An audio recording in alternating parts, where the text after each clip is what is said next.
people were killed based on the size of magazines for assault weapons. And I said, well, if you're going to give me a choice, then I'd rather 23 less people were killed, obviously. But if you want me to give an ideal number, I would like no people in America to be killed by guns. And this set you off on a very bizarre tangent as far as I was concerned, because I can't believe that any of your listeners would not want to have a situation where no Americans get killed by guns.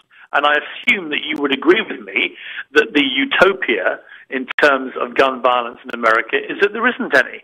Right. So we both, I think, would start from the same place, which is how do we reduce the gun violence in America from its current extremely high level? You and I disagree about how you get there. Well, that I would have thought is the common ground. Well, you understand why I came to that conclusion, though, because for several months leading up to that particular exchange, you have been predicating loss of life to magazine capacity, which, while I disagree with it and I think it's illogical, I understand your perspective on it. But I just think it's illogical because you spent several shows saying, well, loss of life is tied to magazine capacity, which is why individuals are working to reduce magazine capacity.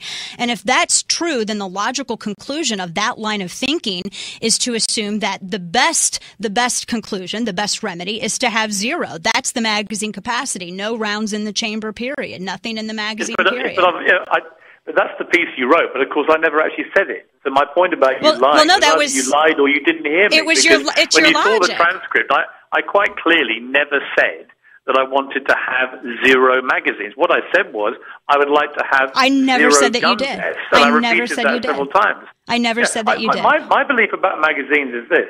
Is that if you looked at the recent pattern of mass shootings in America, the last 4 or 5 of the biggest have involved these disenfranchised, mentally unstable, usually white males in their early 20s. And you look at James Holmes in Aurora, you look at Adam Lanza at Sandy Hook, and they have clearly been attracted, for whatever reason, to high-powered assault rifles. You, I know, would quibble with the description of an AR-15. Well, you're leaving out 2 of them. You're leaving out Fort Hood and you're leaving out Virginia Tech, which was even deadlier. Right, and those were done with handguns. Right, but I'm talking about in the last 6 months. And the preferred weapon of choice in the last 5 mass shootings in America in the last 6-7 months has been the AR-15. And I think it's right to ask why that is. And I think the answer is given by what Holmes did at Aurora. He went in, he had a magazine with 100 bullets in it. But why discount the others? Because he realized he was in a dark movie theater, and he realized he wouldn't have much time to reload before somebody would grab him. Right. And so he went for the highest possible magazine that he could have. Now, my belief is that if it was illegal to have that kind of magazine, it would at least be a lot harder for somebody like Holmes to get hold of it. But see, to me, the idea that somebody like him, who I think is 24 years old, But no, Piers, wait a minute. To get on the internet and anyone can make a magazine in their garage. 6,000 rounds of ammunition and 100 magazine. But anyone can make a magazine in their garage, though. That's the thing. I mean, it's unenforceable because magazines are universal. They're interchangeable, and you can very easily make them in your garage. It's unenforceable. Unenforceable. My view is, if you have a law, you have to enforce it.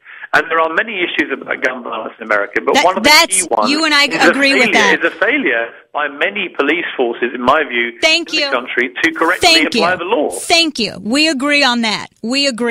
And that's one of the big things that actually happened in Pima County with Loeffner, because there are multiple reports from media outlets there that say that there were 2 different reports into the Pima County Sheriff's Office. One reportedly came from the community college, which he was banned from because they said that he was too mentally unstable. And the Sheriff's Office reportedly never did anything. That's a clear case of not applying the law. And the community college itself, they didn't apply.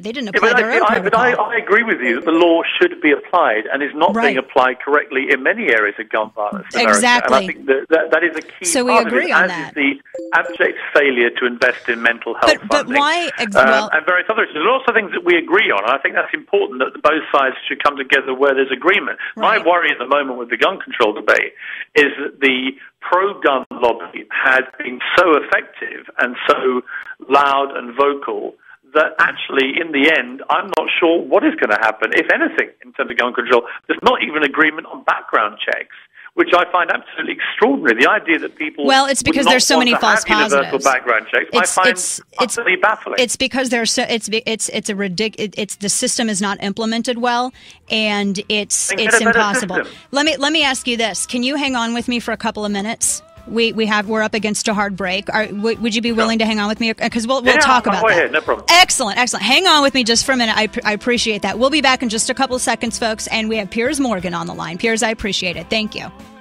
Okay.